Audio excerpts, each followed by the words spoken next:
guys all know, Nora calls it the Potato Head Foundation YouTube account. This account only has, I forget what,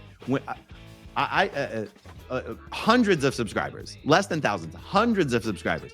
I've probably filed like 15 or 18 copyright strikes against this channel because when they use my material, they don't meaningfully alter it enough. No, I copyright struck the Potato Head Foundation because, again, I didn't believe their stuff was transformative. Also, that was at the encouragement of Aaron, to be 100% honest with you. He said, I'm copyright striking them for my material. You should do the same.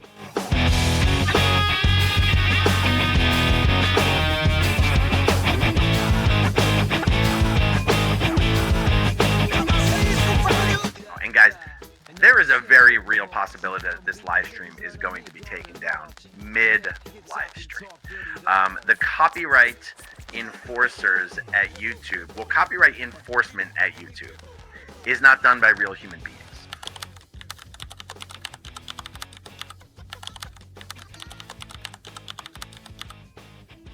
It's done by automated systems. And, you know, one of the most basic ways to reuse content on YouTube within the bounds of fair use.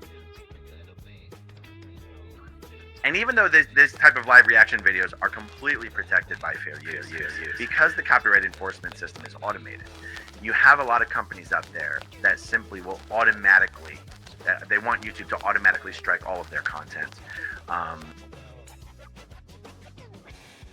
And then you go through an appeal process, and that can take 30 days. And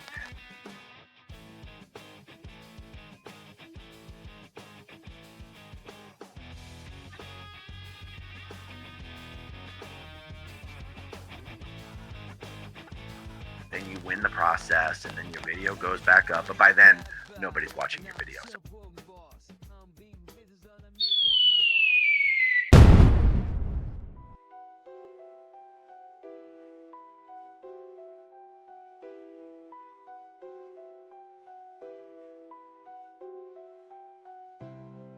And yet I am portrayed in all of this as being the perpetrator or the instigator or the bad guy, when in fact, I was the victim of a physical assault that occurred in front of 30 or 40 people, and the police refused to do anything about it. I get assaulted by the boyfriend of a Scientologist. Does anyone think that's just a coincidence? Now, if you ask, how do you know she was a Scientologist? The answer is, because I know her. Her name is. Everyone who's a Scientologist here in Clearwater knows who is. They know who parents are. I don't know why her ex-husband's name. She was dating this little dude. And I was like, well, if she's hot, you know she's crazy. Now, I didn't realize how loud I was speaking. I guess the boyfriend heard me say that. He came over, he put his hands on me. He basically said, don't say that again or I'm gonna kick your ass, and you can basically sit there and shut up, or you can stand up and we'll do something about it. Now look, and I sure as fuck wasn't gonna back down, sitting right there at the bar in my favorite hangout. So I got up from my seat and I turned around, and as I was turning around, the guy nailed me in the face. And it wasn't just a one-off hit. We ended up on the ground, outside on the ground. This was in front of like 30 or 40 people. And they got there and I told them what happened. I told them I wanted to press charges. They went off and said, okay, let us talk to some people. They came back and said, people are saying you called her a cunt and he hit you to defend her honor. These fucking cops would not let me press charges. So I eventually let the police convince me not to file a report or not to press charges or whatever would have happened if I had persisted.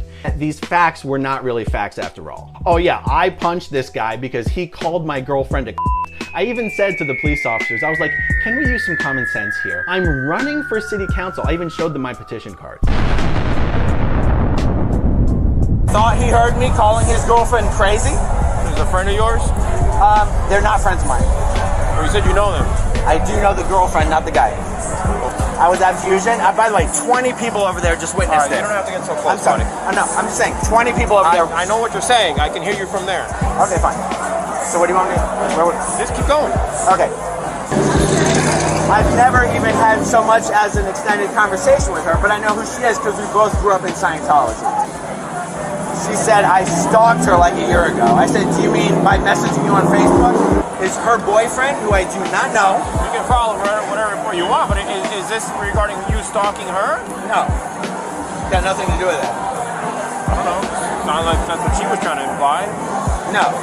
She's drunk. She has no idea what she's saying. Emily just told me that Aaron, the ball guy, was calling the other guy's girlfriend a cunt like 5 times. Yeah, there was an issue throughout the night. You could tell. Oh, that'll do it. So there might be a history there, because as I was getting them to leave, she was going, "You're a fucking stalker. I have proof," and blah blah blah. And he's like, "Fuck you," blah blah blah. And whatever. So yeah, you can't be calling somebody's girlfriend. No, I'm gonna say that's gonna ruin the night. Fuck him out too. All right, so Oh, here's what she said. Here's what she said. I told him about what you did, I don't know, a year ago. Which is, I sent her a lot of Facebook messages because she's super fucking hot. There's no animosity. But she brought up the whole thing about you stalking her. So there's a little bit of animosity. Well, she brought it up. She's fucking crazy. Guess what I'm saying? She brought up something that happened 18 months ago. Okay. Where while I was really drunk, I sent her a bunch of Facebook messages. Like, what do you want me to say? I don't know. She's super hot. I'm sorry. But she was trying to de-escalate, and so was the boyfriend. Until he did it the 5th time, the guy said enough. The word is that you didn't just say her she was crazy, but I heard, you slipped out a couple of, really bad words to this girl. Wait, to the girl? To the girl. Oh, okay? I wasn't even talking to the girl. I was talking to the guy next to me. The girl was halfway down the bar. I wasn't even talking to her. So this is the acquaintance of yours, but you're not talking to her. You're talking to somebody else, but you're talking about her. Correct. And somebody overheard. Well, I mean, I guess her boyfriend overheard. Well, she said she overheard too, so... I believe that. Okay, the boyfriend now defending the honor of his girlfriend steps to you. But my wife is with me at a bar, and I'm hearing this guy talking about my wife. It's a problem. It's a problem. I agree. What do you expect me to do about it? Well, legally? Go up to you, hey man, what are you doing? Are we talking legally? Man to man, what would you do?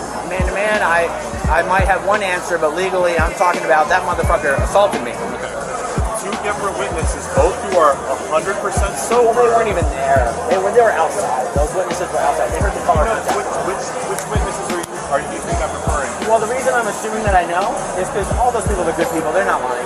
I did call her a cunt after the assault. 40 minutes earlier, I was asking her to sign a petition. I'm not just calling a girl a cunt at a bar. Somebody said that Aaron was calling his girlfriend a cunt like 5 times, and he finally just had enough and he got on the walk over. seems like a reasonable response to me. And yet I am portrayed in all of this as being the perpetrator or the instigator or the bad guy, when in fact, I was the victim of a physical assault that occurred in front of 30 or 40 people, and the police refused to do anything about it.